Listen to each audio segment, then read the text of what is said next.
All right, so now we're going to start with a review of your life goal. What is your goal so that we can just make sure you're doing your homework.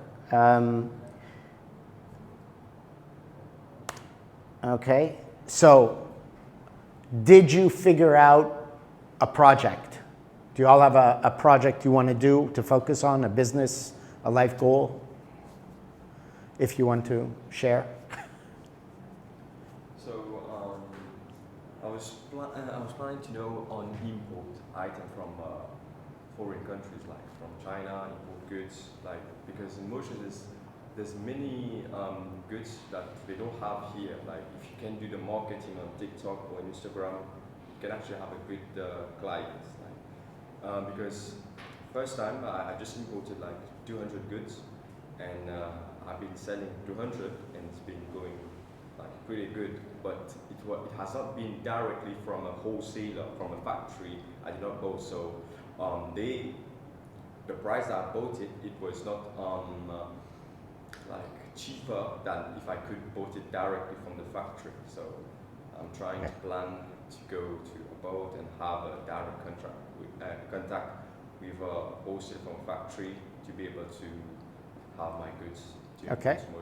And so let's just see if it follows the question. So you're doing that obviously just to make money. Yeah. All right.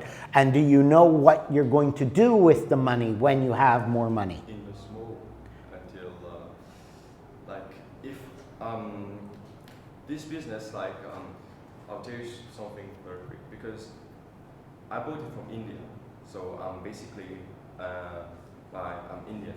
Okay.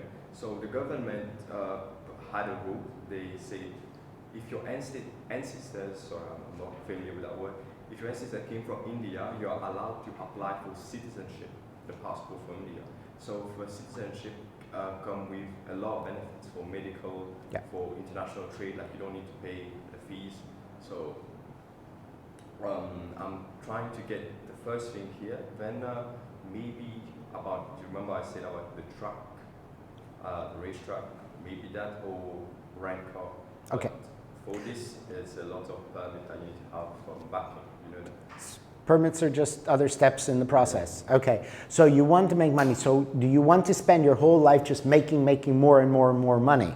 Or is there any reason, or do you have an end goal where you can say, I have enough money, I don't need more money, and this is what I want to do with my life? So basically, I have a sister. She lives in Canada. She went there to study, and finally she's gonna move there.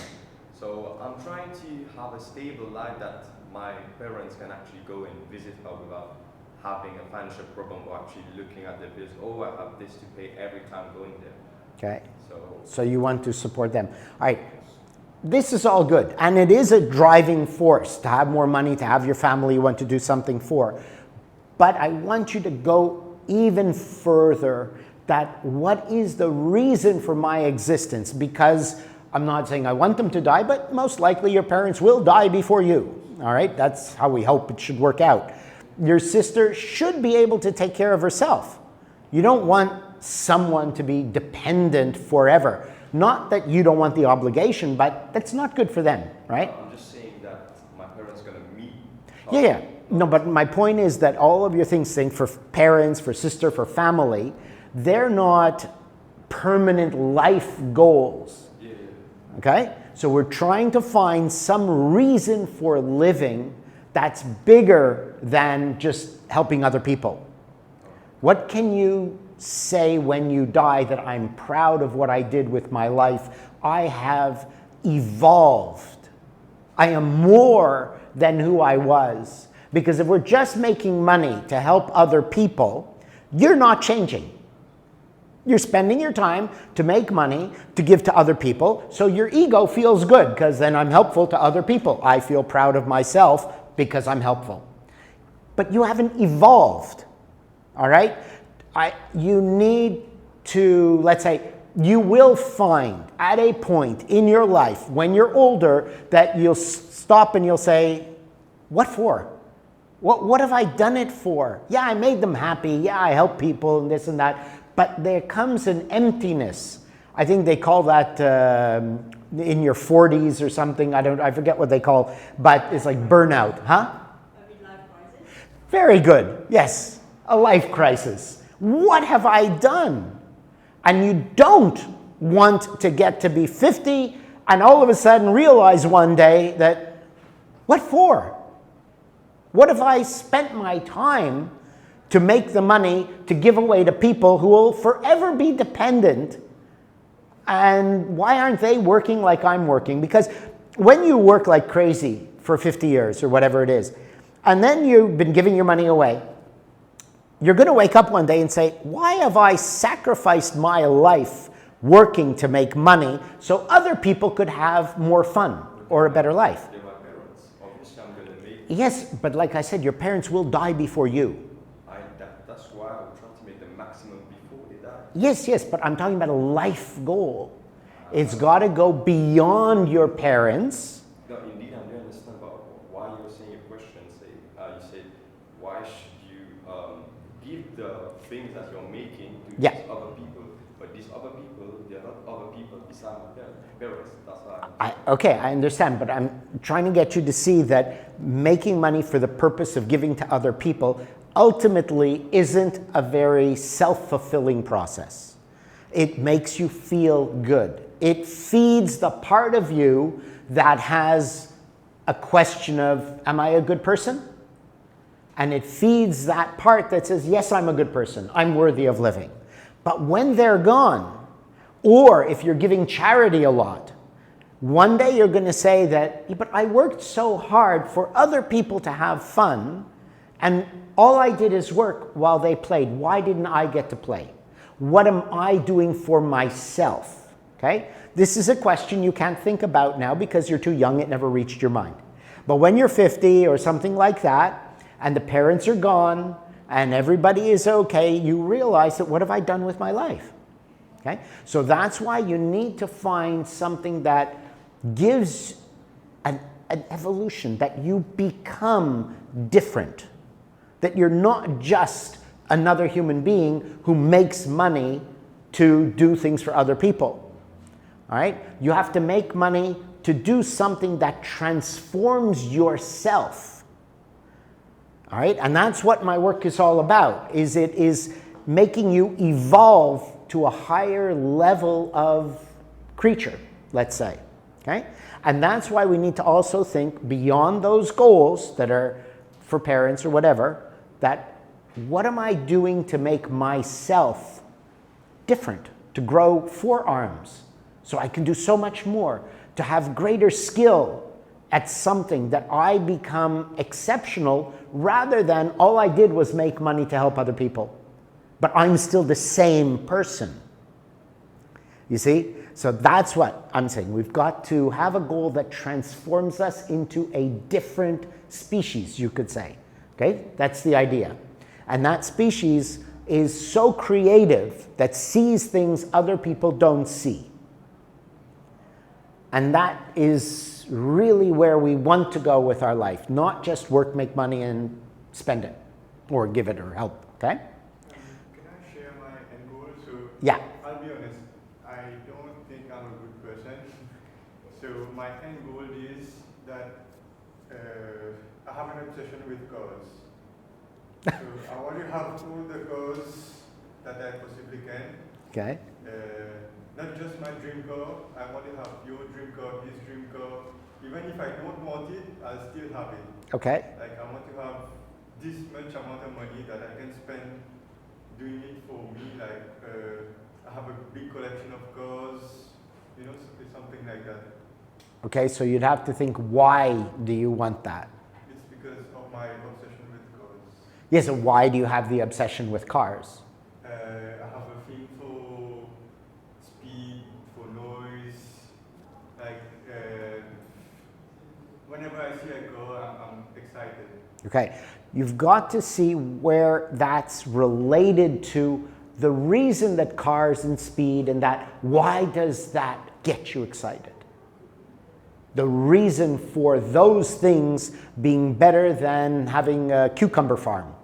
Okay, that's not exciting. But why is it for some people, farming is exciting? For you, it's cars. For him also, he loves cars and racing.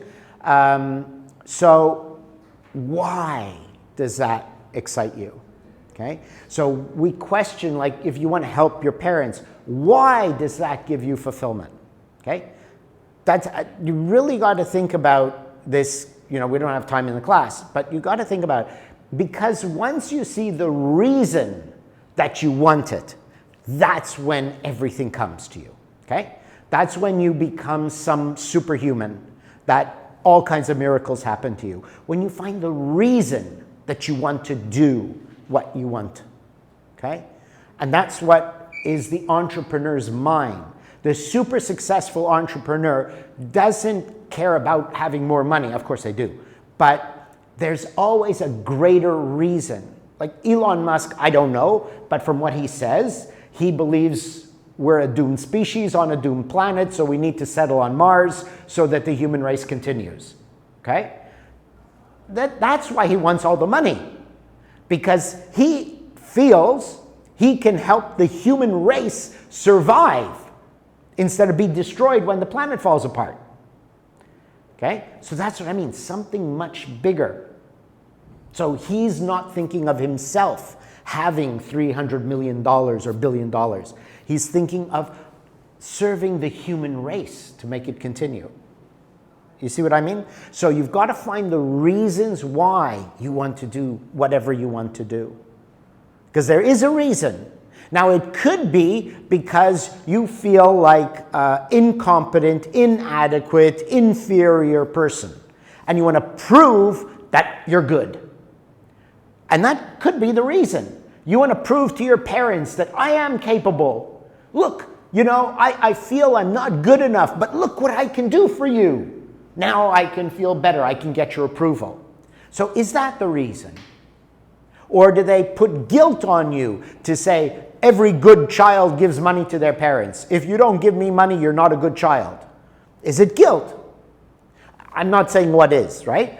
But what you need to do is get to the reason for your desire, and that's where you like change to a totally different life. And things start to really come to you very easy. All right? Catherine, do you want to have an idea or? Yeah, well, I think following the Maslow hierarchy of needs, where I am now, I'm an entrepreneur for many years. I did many things, but now I want to do something more specific. I want really the thriving, not the striving. I want it, because I can see many opportunities. I can see many arbitrage opportunities, especially in Mauritius. But sometimes a lack of capital. I've checked everywhere where they were giving grants, the capitals, and it's not fixed, it's not floating as well. So I don't want to, to hijack my own patrimoine, for example, to put all in one basket. But I can see many opportunities. For example, the gentleman was saying, China. We have signed many free trade agreements with many countries like China, India, Turkey, UK, Continental Africa, USA, targeting 70% of the world population. So we should be in a good position. But this is very good, but on paper, it's very good. But what we see is we are chambers of commerce as well. So we have to see how to be the third element. The government is there, the chambers of commerce there. So looking up, and the other one is looking down. So how to work with the people so as to make all these work actually. Okay, but the reason you want it. The reason I want it, I told you in the first place, remember, I said I like Rockefeller motives in life. Do all, give all, and save all. But it wouldn't be at that level. It would be more at my level. Yeah. Okay, so you want to be doing something so you feel you've changed the world in a way. Yes. To be, at any age of my life, to be still, to be still capable of working. Yeah. To be still helpful for a good work. You Good. see all the many wars. Yeah. If I can do something, to Good. So then that's a good, you're striving for something greater than yourself. So you want to become better so you can do more good for the world. It's like one of the lines, the last line in one of my poems about real love. It's called Real Love. And the last line is, real love is wanting to have all the money in the world so you have that much more to give. Right? But you have to see that reason. You have a good reason. Andrea? Still thinking. Okay. All right. Well, yeah. Before we continue, can I increase the temperature? Yeah. Where'd it go? 23. Is it there? Oh, sorry. Oh, you got it. Thank you. All right. Okay. So the business analysis well, you're still thinking, so I guess you didn't do that. All right. Did you do an analysis? Okay. So you'll need to do that for next week. Catherine, well, your goal is pretty clear like that. Okay. Now, today is about manipulation. Rich people, when I was young, we used to talk about the top 10%. Then we talked about, then it somehow over the years became the top 5%. Then it became the 2%. Now it's the 1%. Look how things are changing. The wealthiest people have been narrowing down their group. So more money is coming to less people. Now there's two ways to do it. You can make more, because money is a finite thing. There's 2 pens, okay? There's only 2 pens. So I have one and you have one. I could make more pens. If I start a factory, I make more pens. Or I can have you not hold on to your pen and you drop it, so I pick it up and I get it. Okay? So this is what the world is like. That's how the 1% are getting richer. That's what they did with COVID. They destroyed people's ambitions. They destroyed people's wealth. So the masses around the world have lost their savings, their businesses, and young people have lost motivation and hope, right? It's become depressing, because what for? Something can happen and then it's not even a real deadly disease, but they shut the world down and we lose everything. And all that money went to make, instead of the top 2%, the top 1%. So it's condensed the money in the hands of the wealthy. So what today I want to show you are different ways in which the media, the press, or people manipulate you so that you will fail, or you will give up, or you will feel hopeless, or whatever it is, and make you very easy to trick. Okay? So I'm teaching you how to manipulate, but not that you should abuse anyone, but so that you know the trick so they cannot manipulate you. Okay? But you have to know how to manipulate so you can see when you are being manipulated so you don't get tricked. Okay? So just to be clear, I'm not teaching you to be bad people. All right, now, this caveat emptor, it's written like 4,000 years ago in Latin. That's Latin, and it means buyer beware. You've heard this expression, caveat emptor?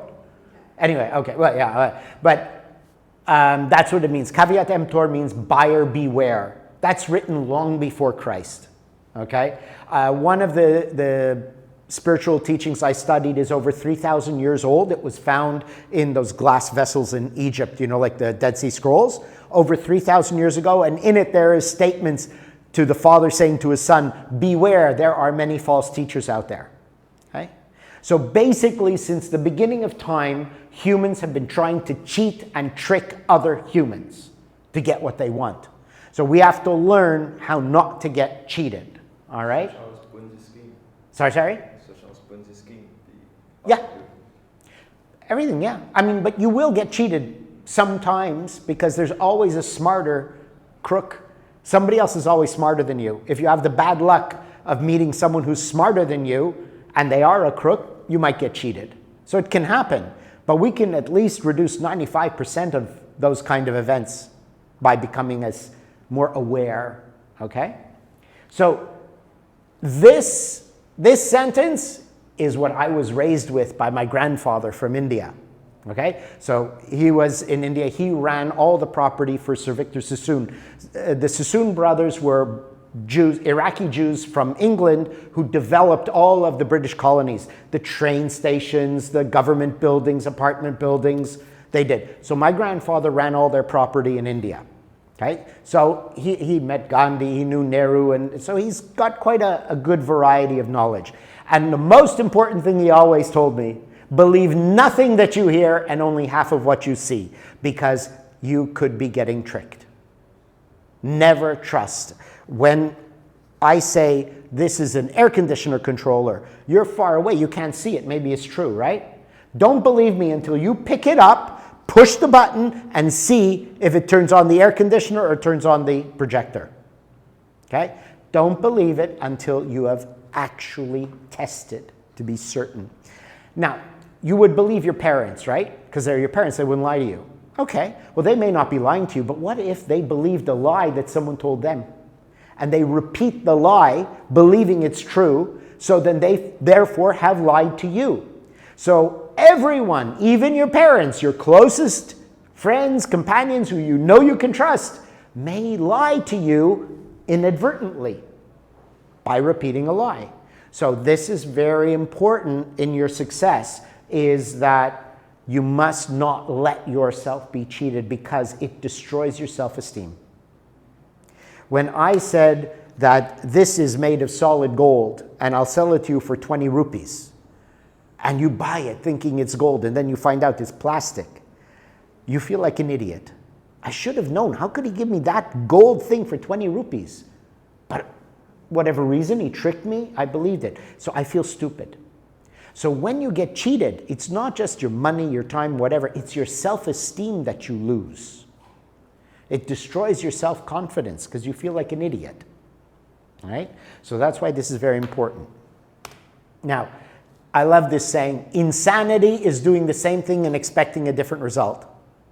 So we have to start changing everything about ourselves. All our opinions, all our desires, all our views, whatever it is, you have to be ready to change anything so that you change the direction of your life. Now, let's say your life is always, I make money, I lose money, I make money, I lose money. Okay, that's bad. How about I make money, yeah, and it's okay, and I make money, okay, and I don't lose, and I make money like this, slowly. But that's good. You think that's good? I keep making more money. But what if I say you could make money like this? That's better. So, even if you think things are going well, you are not super rich. You have not reached your goals. You are not fully enlightened. It means it could get better. So, you have to look at anything you're doing the same that gives you either limited or the same results, and change the way you think to not be so trusting, and not just distrust, but to be questioning. Question everything. So it says, I don't believe you, but I don't not believe you, but I want to look deeper. So this exercise of always thinking expands your mind. It opens doors to little rooms in your mind that you didn't know you had. Okay? It expands not just your intellect, but your being, your soul, let's say. All right? Now, this one, okay, how many years do you think it took to build these two buildings? 3 years, 4 years, something like that, right? So, but what happens when they want to destroy them? This is in real time. 5 seconds? Maybe 4 years to build, 5 seconds to destroy. Okay? This is what happens to our self-esteem every time we do something that we feel stupid about. It destroys your confidence because you say, I was so stupid there, I'm too scared to take a chance again. Okay? So that's why this idea of manipulation is so important to overcome. All right, now, the first step in overcoming being manipulated, which is something that happens to us often. If we're very trusting, that's the train going in circles. I trusted I got cheated. I trusted I got lied to. I trusted I got disappointed. All right? Now, that's because of who you are. That's your personality, your habits, and so on. So what I want you to understand is you're not really you. Okay? Did I do this last? No, I didn't do this last time, right? Okay. So you are only a product of your environment since you were born. And the best example is everybody knows Donald Trump. Now, what if Donald, when he was brand new, 1 day old, same parents, same hospital, but the day he was born, he was sent to Gujarat in India and raised by poor Indian parents. Donald would be a Hindu. He would talk like an Indian. Huh? He'd be a vegetarian. He'd be totally Hindu. Not even English talk. I'm telling to you, true.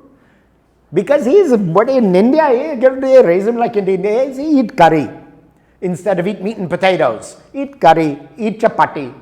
No. So, you see, now that's you also.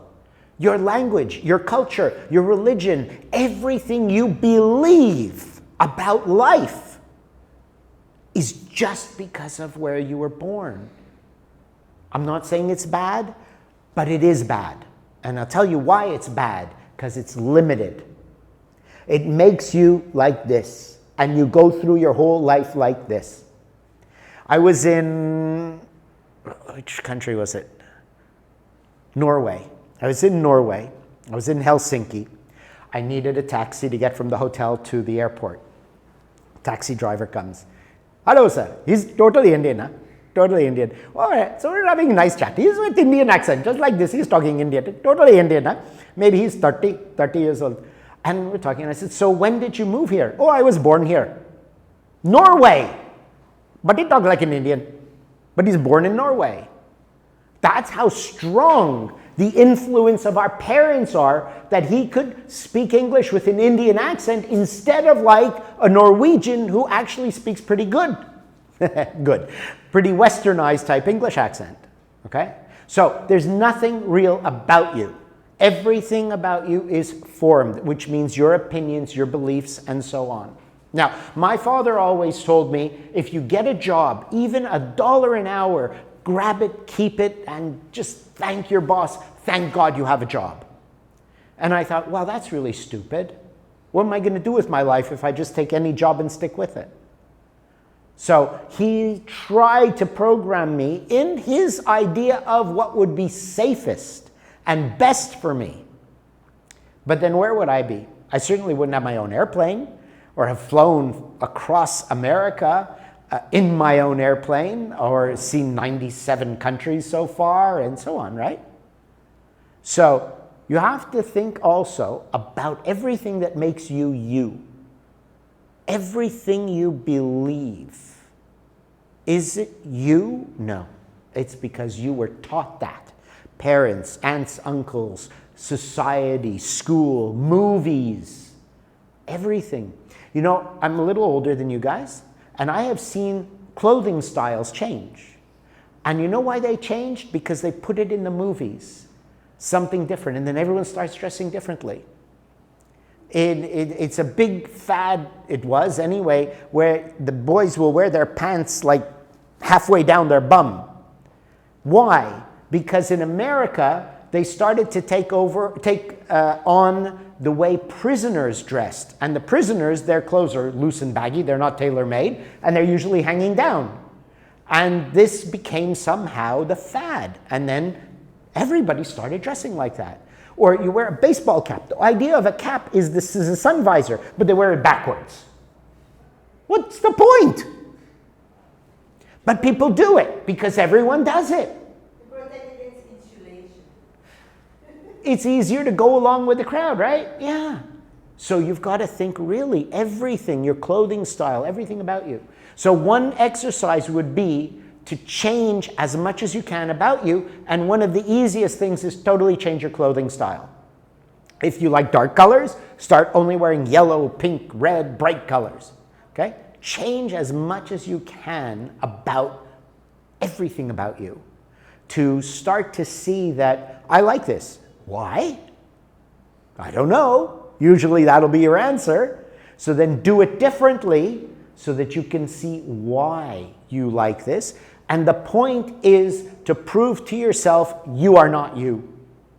Everything about you is formed and placed onto you and manipulating you to have your own thoughts and desires and beliefs, okay? Instead of having your own thoughts and desires, okay? So, very important to really think that, what am I really? Yeah, okay, clear? Okay, so you're not really you. You've got to find out who you are. And that will help you find your goal in life for the length of your life, long beyond your interim goals. Taking care of your parents and your family is an interim goal because you will outlive them, hopefully. So we need a goal that will outlive any other goal that will carry me through the rest of my life. That's the goal you need to focus on, which doesn't mean you don't do anything else, but mainly that. All right? Now here is a good one. I bet you never thought Buddha would say something like that.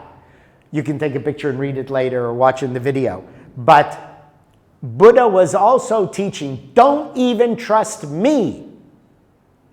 Never trust anything just because you heard it. Bless you. Thank you. So even Buddha was saying that. Don't trust. So, and don't trust me. I'm fully enlightened. I'm Buddha. But still, don't trust me. Test it and prove it for yourself. I always tell my students, don't believe a thing I say, but try it. And then when you see the results, then you can believe it. Okay? So, very, very important to realize we cannot trust. If we can't trust Buddha, who can we trust? And Buddha is saying, don't trust me. Right? If I tell you I always lie, am I lying or am I saying that I always tell the truth? I always lie. Well, that could be a lie. Maybe I never lie and I tell the truth. You see, it's very tricky in this world. But just remember, they say the 1%. You're striving to get to be one of the 1%. How far you'll get, who knows? But that's our goal. But our 1% comes through the development of our mind, not just the accumulation of wealth. Wealth comes when the mind is developed in a way that it can get and accumulate the wealth. So your goal is not about money. Your goal must be about transforming your mind, your being, to one that can bring or attract the money. So the more money you have is a representation of how good you're doing at evolving, at becoming more than just an average human. Okay? What are some exercises that I can do on a day-to-day basis? Yeah. Which can help me to find that goal? Okay, well, we have a few. You'll see in the videos. There are a few exercises, but one of them is to make a new habit every month and break an existing habit. So, for example, what's your favorite food? Do you eat pizza all the time, regularly? Something you eat regularly, like every day for breakfast, every day you eat. For example, rice, right? Van loves rice. Japanese in Japan, rice at 3 meals a day. Breakfast, lunch, and dinner, they always have a big bowl of rice. Okay, so for example, don't eat any more rice. Okay? You start to change as much as you can about your habits, the things you do. Like, for example, I used to have tea with milk and sugar. So then I started to take tea with no milk, and then with no sugar, and then no tea at all. So you change your habit, break one and make one every month. And at the end of the month, you keep it. You don't let it go. That's a permanent change. So in 1 year, you've made 12 new habits and broken 12 existing habits. Okay? So you change the way your style of clothing, so on. Then you question everything. Okay? Now, when Buddha said, don't believe me, he's saying, don't believe yourself. You think something. You have an opinion about something. No, that could just be because of what they taught you. You don't know where you got that opinion. So you need to rethink every opinion you have every belief you have. Is this because I have tested and proven that this is something good, or I believe that? Why? Well, my family does, my parents do, my culture does. It's the way we do it.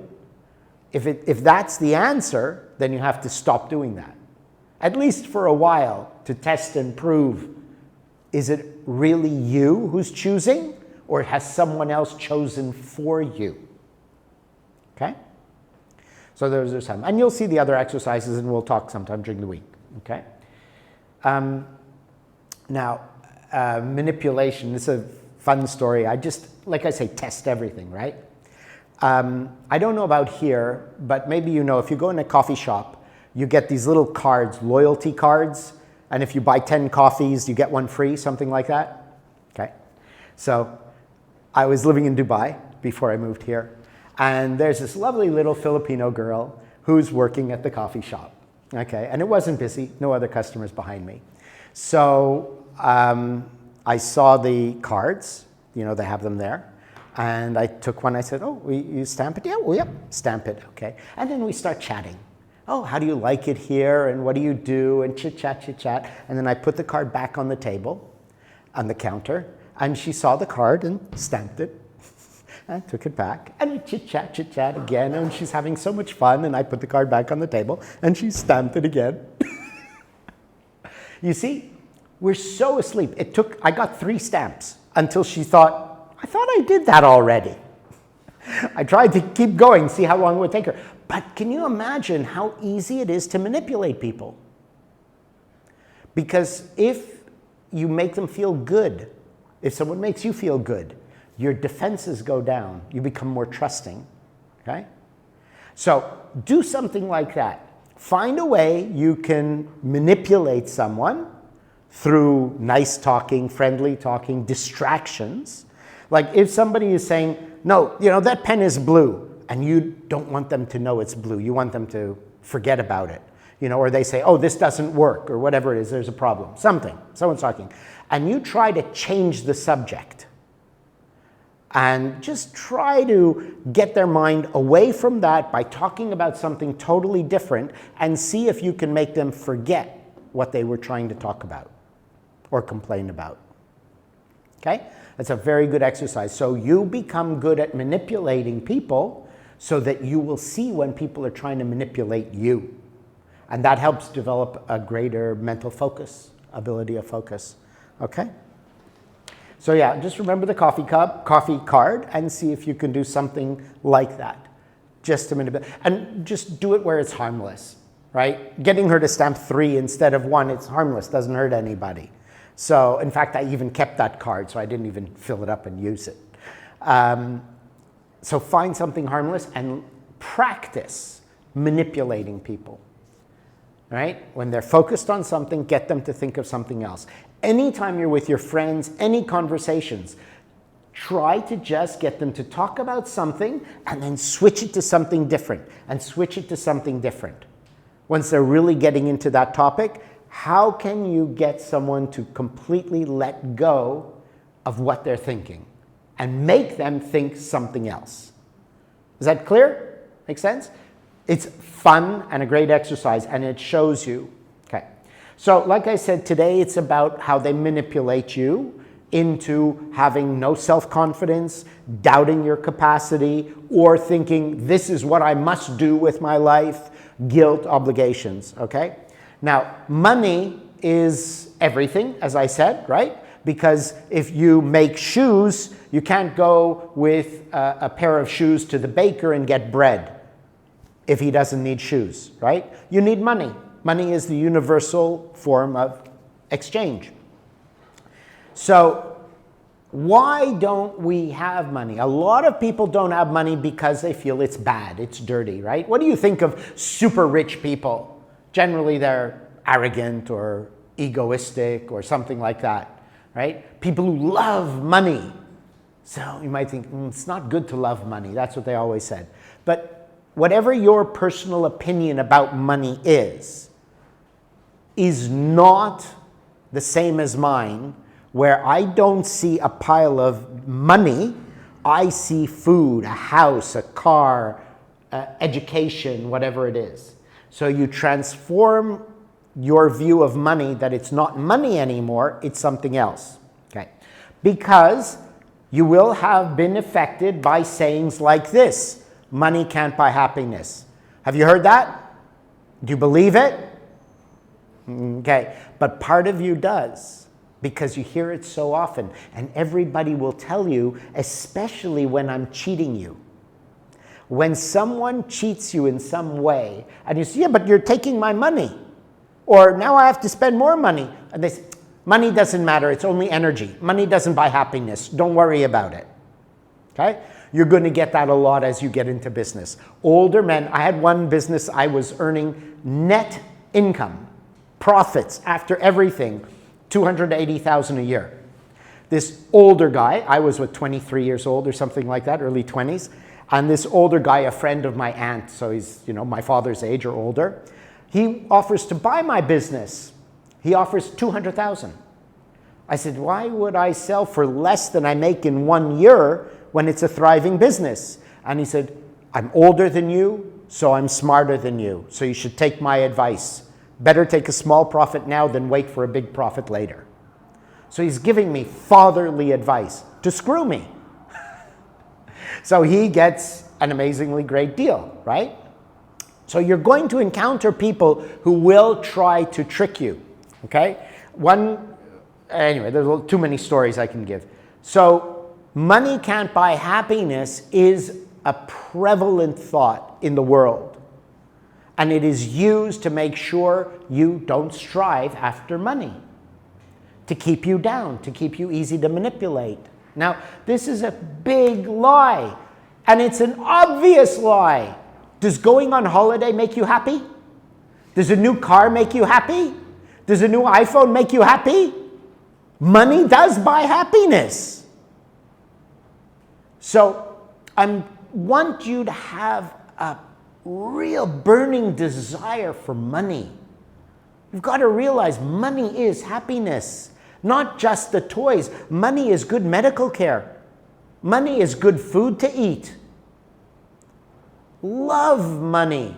Money does buy happiness. Absolutely. And it buys you health, buys you everything.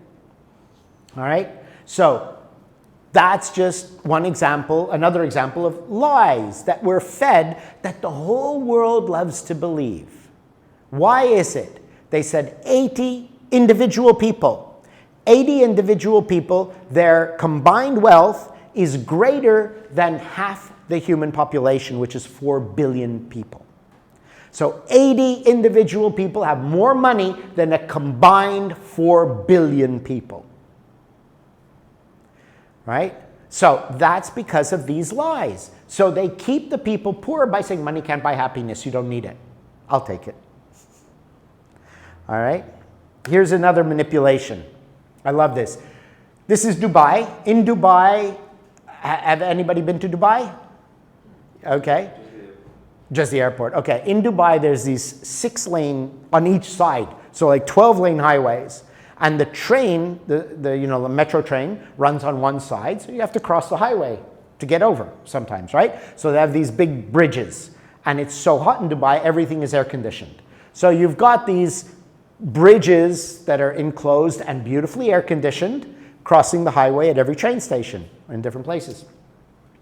So this is where that sign is. Don't sit here for your own safety. Right? You saw that, right? Yeah. Right? For your own safety.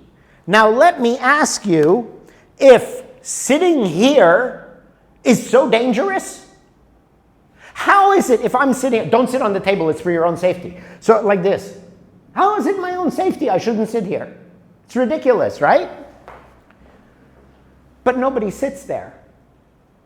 It's dangerous. They say that. Now, even if you believe it or not, you have to see. They say for your own safety. Are they really concerned with my safety? Does that make sense? Absolutely not. It's because there's a lot of Filipinos in Dubai. They're maids, servants, working office workers. And on their day off, they love to get together. And this is a wonderful air-conditioned, clean place. So if they didn't say, don't sit here for your own safety, people would sit there and then they'd have these huge crowds gathering in the bridges. Okay? But you see, I want you to look for as many things as possible. That's another exercise where somebody tells you it's for your benefit. It's like this wife. How does this wife get her husband to take her on vacation? When he comes home from work, she says, honey, I don't like how you look. You look tired. You look worn out. You need a vacation. Of course, I'll come with you. But it's for you. You need the holiday because you look tired. Okay? So this week and forever, start to look for any kind of things that are clearly lies to manipulate you to do something which has nothing to do with what the lie they're telling you. Okay? Look for that. Now, that's little things, little signs, train stations, so on. Okay. Now, this is a great place to find it. The news. This is an article in the news. It's official. Scientists confirm July was the hottest month ever recorded. That's an impactful headline, right? But if we read it, global and ocean air temperatures soared to a record high, a statement which is false but emotionally powerful, in July, according to the EU's Climate Change Service, right? Giving validity. So they tell you something, they give it validity, this authority has confirmed it, okay? Then we keep reading. It said Tuesday, the global average surface air temperature was confirmed to be the highest on record for any month. But that's the average. It means there was high and there was low. It doesn't mean that it was only high. So now an average, like I said, 0 to 100 is 50. Therefore, the average cannot be the highest. Right? If they said average, average means the middle between the high and the low. So right there we see that, wait, if it's an average now, it cannot be the highest. All right? July found to be 1.5 degrees warmer than the average for 1850 to 1900. Well, we haven't checked since 1900. Why did they say 1850 to 1900 instead of 1850 to 2023? So they select, like we want to get people to read the article. So we're going to make a big headline. Now, how can we sort of validate it and yet still not tell the truth? By picking a period in which it would average higher, warmer. Okay? So what happened from 1901 to 2019? Why did they ignore those years? The planet's average sea temperature was 0.5 degrees Celsius above 1991 to 2020 average. Again, what about 2023? What about before 1991? Why select those dates? So this is what you need to learn how to think. When somebody tells you something, you have to question, yes, but why only in this range? Why only in that range? Why not say from we started recording in 1850 up until today? Why not, right? Why only this range? They've been recording a long time before 1991. Even it's only temporary. It shows the urgency for ambitious efforts. See, that's what they want. They want you to get it up behind the global greenhouse gas emissions and global warming. Now not global warming, climate change. It used to be called global warming. But because it's not true, they had to change it to climate change. Because a lot of countries are getting colder. All right? So you have to look at a statement that gets the attention of the masses who don't think and analyze. All right? And if it's clearly to mislead, then how can we be sure that it's true? So that's what I want you to see, is pointing out things like the word average and specific periods. Like, why didn't they say 1850 to 1900 in both places? Why is this statement in that period and this statement in a different period? Okay? It's showing you how you get, that's the news. It's showing you how you are manipulated by authority figures. Where was it? EU's climate change service. Oh, as soon as you tell me it's from the EU climate change service, must be true. Okay, so what happens here? You read the article, big headline, validated by an authority, and then you stop thinking about the obvious question marks of the date ranges to say, how true can this be? Right? So this is the next exercise. Read the news. CNBC News is really good. That's the stock market news. They publish stuff that's such lies, such kind of manipulations, because that's how the rich people control the stock market. When it was the COVID, Bill Ackman, he's a multi-billionaire, huge hedge fund guy, and this big billionaire, he got on the TV because he's a billionaire, so they put him on the show, you know, he gets to talk. He talked for like half an hour. He faked tears. Oh, this COVID is going to kill us all. I'm worried about my grandfather dying. It's going to kill us all. And the stocks in hotels, in travel companies, in airlines, they're all going to zero because we're all going to die and this and that. And that market crashed. The market crashed so much, more than it ever crashed. And all in 20 minutes. And 1 week later, the reporters announced Bill Ackman made a profit of over $2 billion that week. Because he shorted the stocks, which means you sell and then you buy back later at a cheaper price. So he shorted the airlines, the tour companies, travel companies, everything. And he crashed the market, then he bought them back, and a few days later, the market came back. Over $2 billion. And this is the news. This is the rich person who's supposed to know everything. This is him worrying about us and his family. We're all going to die. Okay? So, never take the advice of somebody who will profit from your loss. The more we lose, the more he makes. Okay? So read the news, look for articles, look for anything that you can find contradictions, that you can find anywhere that says this doesn't match, doesn't make sense, okay? So do that also. So like I say, CNBC is good. I see so many ridiculous articles. One of the big ones is what's it called? I forget the name of the company, but they're on, they report on different countries that would be great places to retire or travel to. And I read, and I've been to 97 countries. I've lived in 9 countries already. And I read these articles talking about Panama or other countries, and I say, what total rubbish. But they make money because they sell tours. And then you take their tours, you go there, and you find out it's nothing like they said.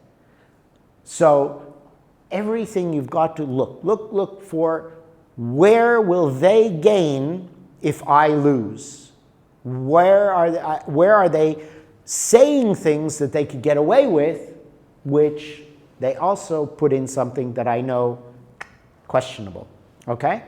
So yeah, read as many articles, the news always, because the news is generally manipulating you. That's all they want to do. And try to find, look with that critical eye, okay? So, find 3 examples of manipulation. What's the situation? What they say? How do you know it's a lie? And what is the truth? I want you to give me those 3 next week. Okay? So that's homework. You've got to bring those back next week. Let's make sure you are really getting good at catching the manipulation. See, like, for example, you're saying, I want to do this racetrack, but I need a lot of government permits. Okay? So what? It's obvious. You want to do a business, you need a permit, you need money, and this, but you think about it. And the way you talk about it is like it's a big obstacle, and it's going to be difficult. Now, why do you do that? Because everybody tells you, oh, it's going to be difficult, you need permits, you need this, it's hard. Now, why would I tell you that? because that's a very good idea. So I want you to drop it and I'll do it. You can go to EDB. Yeah, many people in gaming they do that. Anywhere. Because Yeah. it was a- Emotions, you can go to EDB. Yeah, no, but I'm saying the principle of why do we have these thoughts, right? That's what we're working on, is learning how to see when they're manipulating us and don't let it happen. Right? So you're saying in gaming, poker, yeah. Even there was a project I could do, but the people that you need to talk, you voice out and spoke to them, they're just like, oh, that's nice. Because they had a higher power, so no one will know that you actually talk to them about something. So and they actually do. That's why they are doing. There's a big project coming on Kodo. That's why they're doing Metro. They're going to Kodo. They're going to make that next year. Okay. So I'm just trying to be like more careful about what people I might ask, and I'm learning a lot of things. Yeah. So be always assuming everybody wants to cheat you. When there's money, they want to cheat you. I put one girl through an MBA program in the US. She was from Czech Republic and studying, and anyway, so I helped her finish.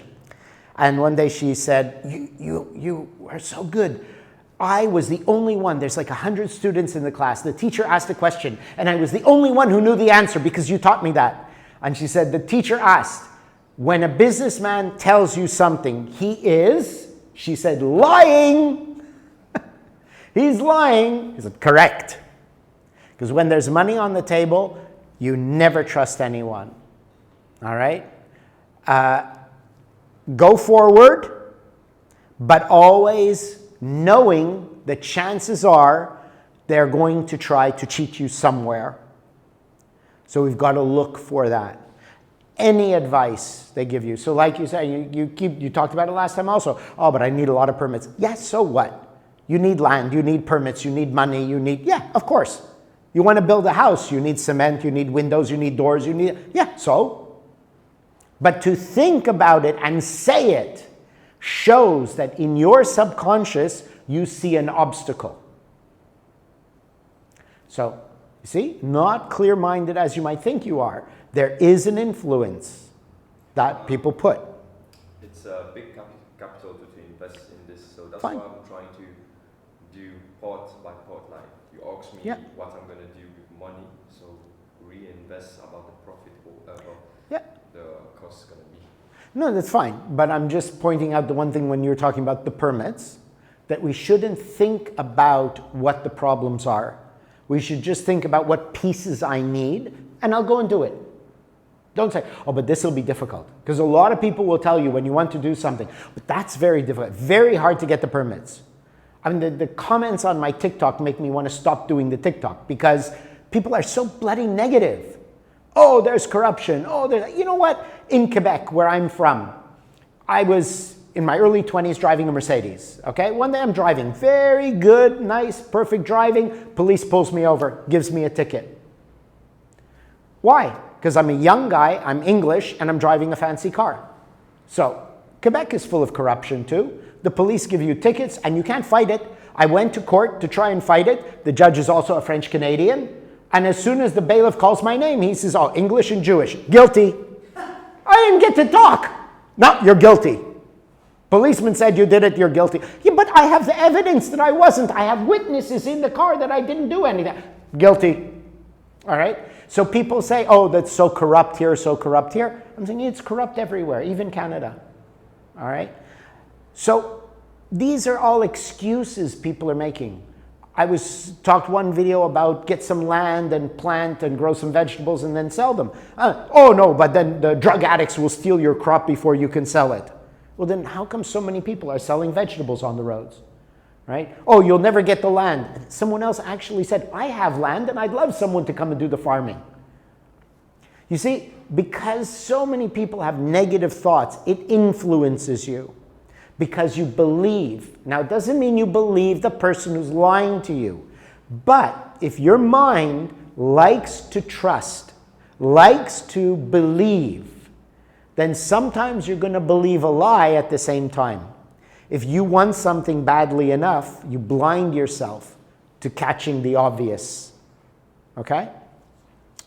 So, that's basically, I have more things to talk about today, but that's basically about manipulation. All right? So you've got to look for it so that you don't go in the circle like the train. Okay? Because every time you do, you're like the buildings, destroys your confidence. And when your confidence is down, you're more likely to trust somebody. So if you don't feel that you are powerful, confident, that lion, you will listen to other people. And those other people, whether intentionally or not intentionally, will be manipulating you to give up, not take a chance. Okay? So an entrepreneur is somebody who knows what they want very clearly, the end goal, the steps that I need to take to make that goal, which could be, I want to build a mansion. The mansion costs 100 million rupees. I need 100 million rupees. Now, how do I get that? That can change.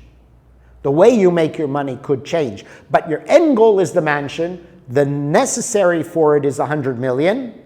Now, how do I get the 100 million? Okay? So you need to have clear end goal, clear interim goal, and then figure out the process to get there. And never let anyone tell you about the problems. When I was younger, they used to say, if you start a new business, you lose money in your first year. You'll always lose money in the first year. And I thought that was stupid. All my businesses made money in the first month. I never had a losing month, ever, because I don't believe the wise accountants and lawyers and business people. I don't trust anybody. So everything they were telling me, what would help them? The lawyer would then get to write more contracts, so I protect myself against people I do business with. The accountant is going to get more business because then he's going to handle all the books and all the funding and all of that, right? Never trust. It's sad, okay? It is sad. We all want someone we can trust. But the reality is the entrepreneur is a person who is complete in himself. Like, for example, when you need to make a contract with someone, you're doing a business, you go to the lawyer to make the contract. You don't listen to what the lawyer tells you to put in the contract. You say, I want to put this clause in. Is that legal? You tell the lawyer what you want rather than let the lawyer tell you what should be in. I mean, you take some advice, but make sure you don't give up all your control to somebody who's advising you. Okay? So that's why the confidence of the lion. The lion who's about to go hunt doesn't listen to the other lions who say, no, that one's not fat enough, or that one's too fast, you won't catch him. Right? The lion picks for herself who she's going to kill. Right? So, and you can't do that as long as you're subject to being manipulated. As long as you trust without developing the critical mind that looks for every indication that this person can't be trusted. Okay? So you'll give some examples about that. Okay, so before I move to the next, it's another topic. Any questions so far?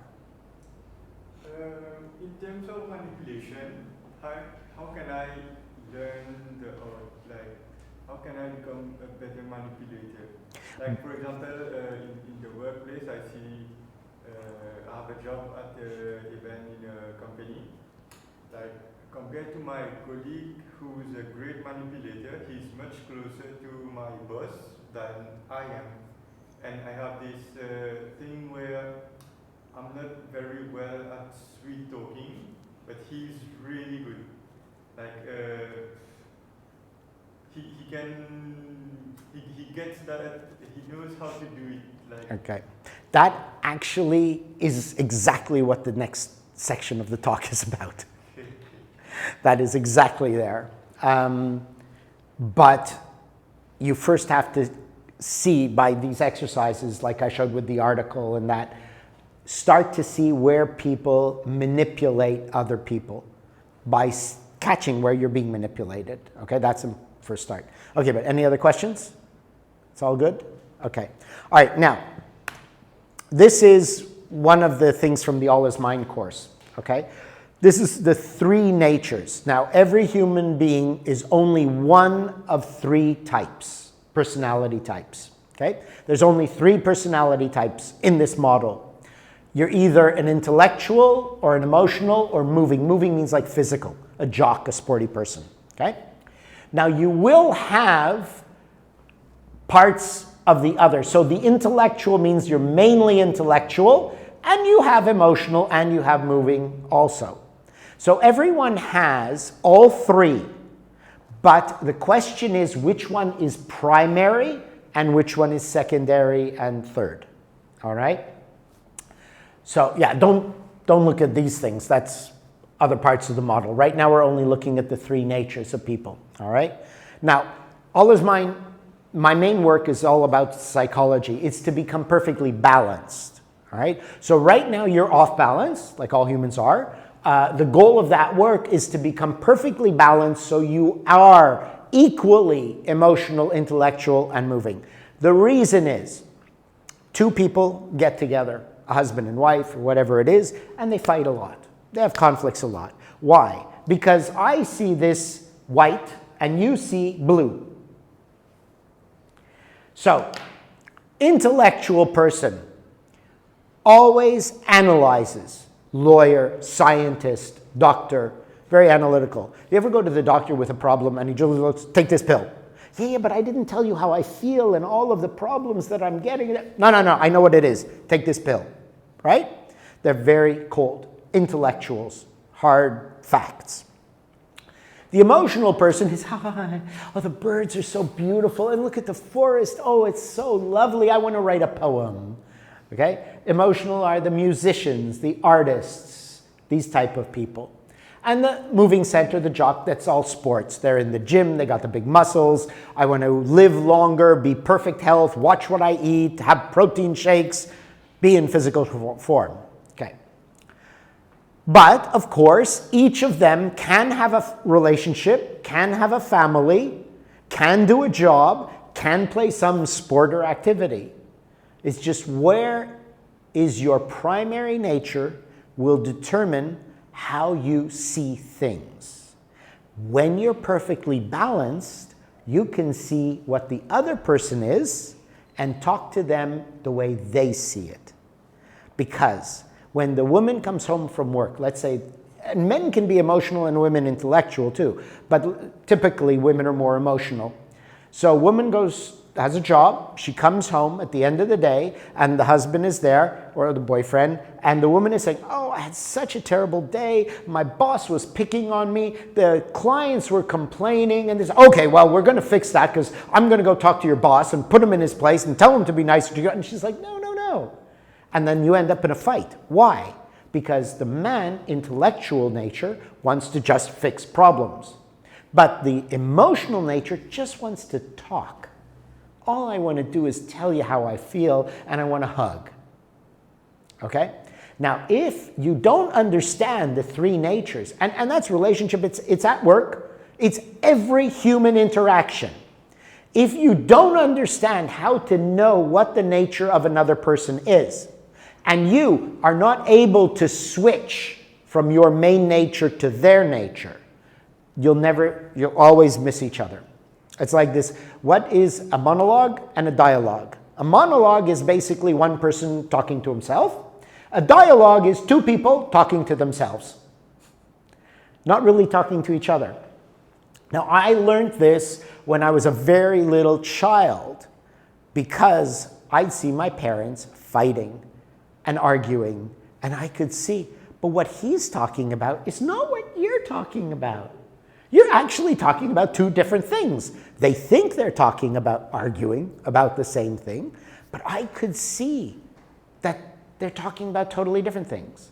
So then there's always problems, okay? So when you're balanced, you can see, and when you develop the ability to know another person's nature, you switch the way you're talking. You change the examples. You change the topic to fit it in a way they relate. And that's how you get harmony. Now, if you want to be an entrepreneur and build a business, you need people to love you. They need to love you. You need your employees to love you and work hard and be devoted and not steal. You need the financing people to love you and trust you and have confidence in you. You need the customers to love you so they come to you instead of anyone else. You need people to love you if you want to succeed. So this is an extremely important aspect of being loved, of harmony, and it's basically manipulation. Okay? So if I want you to buy this pen, the blue, and I know your emotional nature, the blue, it's such a rich blue. It just makes me feel so good. Doesn't it make you feel good to see this blue? Isn't it such a rich color? Isn't it? And you go, yeah, it just makes me feel good looking at that color because that color is so emotional, right? But if I know you're an intellectual, I'm going to say, look, this pen will write for 6 years. It can write a line that's 20 kilometers long. It won't dry up because the cap fits on extremely tightly, so it'll last for years. And it's a very good price compared to the others, okay? So that's how this is manipulation in life. By knowing how to present your ideas to somebody else in a way that they will get emotionally. The intellect also will be emotional because he'll get his emotions raised up by intellectually saying, oh, it can write for 20 kilometers. It'll last for years. It's a good deal. So it's intellectual, but you're getting him emotionally involved. So he'll buy it, okay? So that's why it is. Now, here's the example. Okay, yeah. Make sure my notes are there. Whoops. Hello? There you are. Okay. 3 people, one of each nature. Look at the forest. The moving. He's going to say, wow, that fresh air, great for the lungs. Good for the cardio. I can run around the trees, do a zigzag, and then I can climb one to get my upper body strength. And what a great workout I can do here. It's going to be fantastic. The emotional nature is going to go, oh, the color, the birds, the smell of the flowers. It's so beautiful. It's perfect. The intellectual is going to say, wow, flat land, straight trees. We can cut all the trees down, make timber, build houses, have a great profit on a wonderful housing community. Okay? So now, you're a real estate agent and you want to sell this land and the buyer comes. If you know how to judge their nature, you know the selling points. You see? Manipulation. It's getting people to think what you want them to think, to do what you want them to do, to love you so they trust you. Okay. Everything you do is always ultimately an emotional decision. Emotions are fire. Now, even if you're an intellectual or a moving center, the way you reach that person has to trigger an emotional response. And like I said, the moving center, he'll get excited by that and how good it will make him feel. That's an emotion. The intellectual will say how much money he can make, which is greed and profit, which is an emotion. So ultimately, an emotional reaction is what you need to trigger in anyone you need to help you or work with you. Okay? As I said, you can use it to cheat people, or you can use it to just get everyone to have a better life and work together. Okay? So we need to know what the person is like and then how to present it so that they want to give you what you want. Okay? So here's just a little couple of drawings, you see? So you can be more intellectual than emotional than physical, all right? And likewise, you can be more emotional, less intellectual, and less physical. Now, that's from the All is Mind course, and no moving center people take that course. Moving center people, jocks, they don't care about their mind, and they don't care about money so much. They only care about physical things. All right? My work is about developing your mind or your finances. So it'll always be intellectual or emotional. Physical type people, they're more in the gym. They're going to go to things like that, all right? So I know that you are either intellectual or emotional, okay? We know that. You have to decide now what you are. And you have this exercise for this week is to judge other people. What are they? Okay, your friends, your family, your parents. So how you do that, and the more you do it, the easier it becomes to know what a person is. And you get that through keywords, things they say, things they do, what things they like, all right? I love steak. Why? Good protein. And if you eat only protein, you lose weight. Okay, I'm an intellectual. If I love steak, and the flavor, when it's so juicy, I love that juice. And I love the, the burnt when it's cooked on charcoal. I love it. Emotional. Okay? You see how it works? Small things that a person will say will give you an indication. Then you test it by asking questions. Like, what do you think of that painting? I said, well, looks like it's drawn by numbers, or they didn't color it straight, it's not clear. Or, yeah, it makes me feel some emotion of love or anger, okay? So, we still have another 5 minutes. I want you to tell me now what nature you think you are. I think I'm a chameleon. A chameleon. You're not perfectly balanced. One is going to be stronger. Which one? You have only 3 choices. I think emotional. You think you're emotional nature? Okay, why? Because the emotions of others that I care about would impact me in a certain way. And I would seek to avoid conflict in certain situations. Okay. But that also could be intellectual. If I avoid conflict, then I don't have to fight. It's easier because that's, I don't want to have to fight with someone that's pointless. Yeah, drains energy. Emotions of other people affect me. I don't want to be affected by them. Their bad mood brings me down. Could be intellectual. Any other ideas why you think you're more emotional? How do you feel when you, do you go to the museum? I don't know if there even is one here. Yeah, but what are the things that interest you? What are your hobbies or interests? I like public speaking. Okay, why? Because I like to get the audience reaction from what I've been delivering, and I like preparing for this. Okay, well that's very intellectual, and it feeds your ego, which is intellectual. Makes me feel in control, in power. I did something, they will admire me. That's not emotional, that's intellectual. Okay, so keep watching what things you like, how you feel about the food, the songs, things like that. Do certain songs make you feel emotional and cry?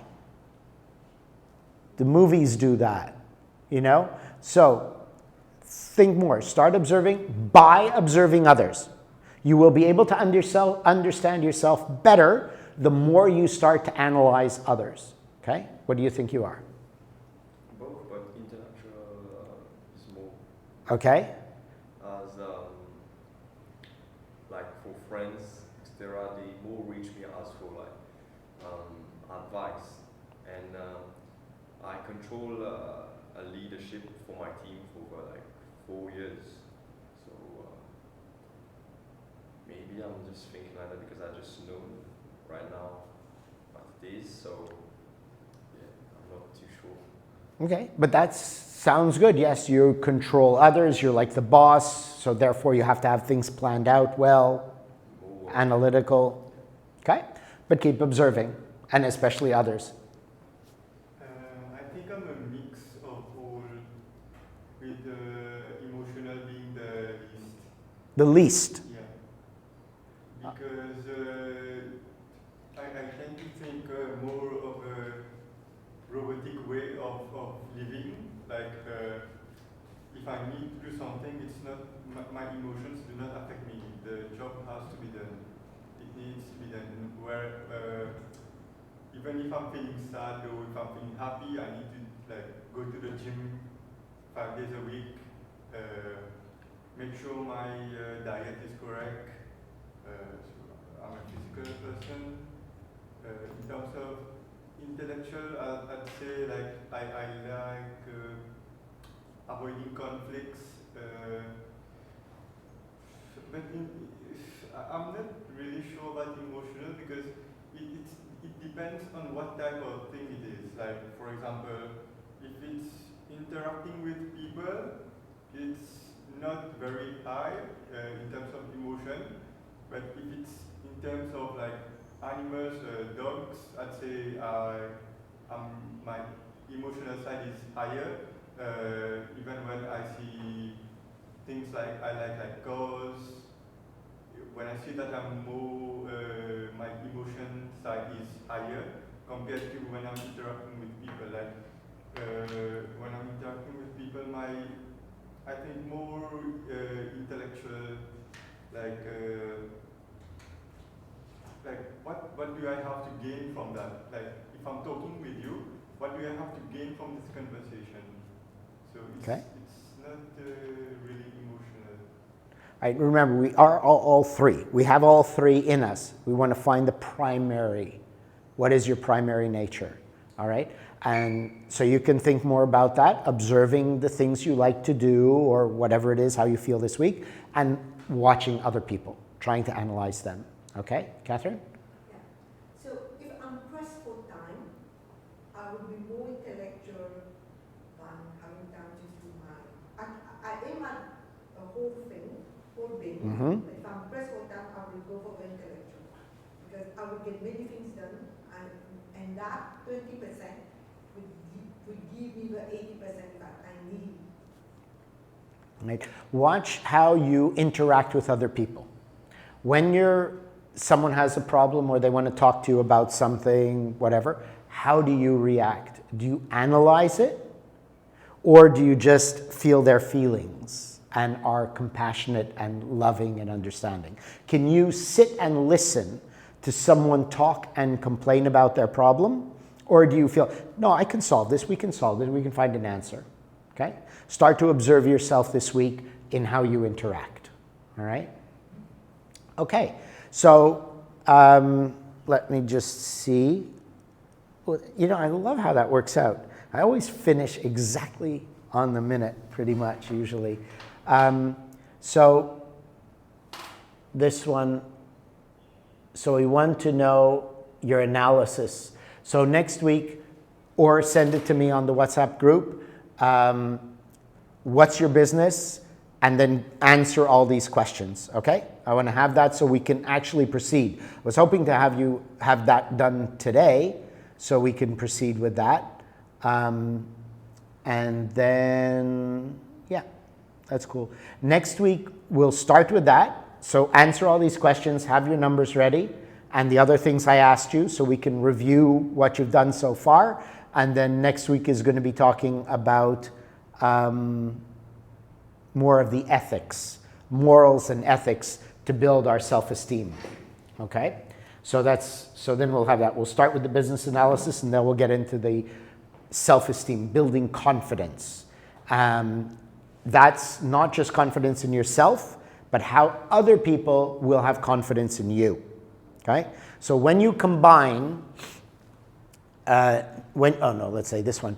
When you combine knowing the other person's nature, so you know how to talk to them, and what we'll do next week, build up such a personality with self-confidence that other people will trust you just because you trust you so much.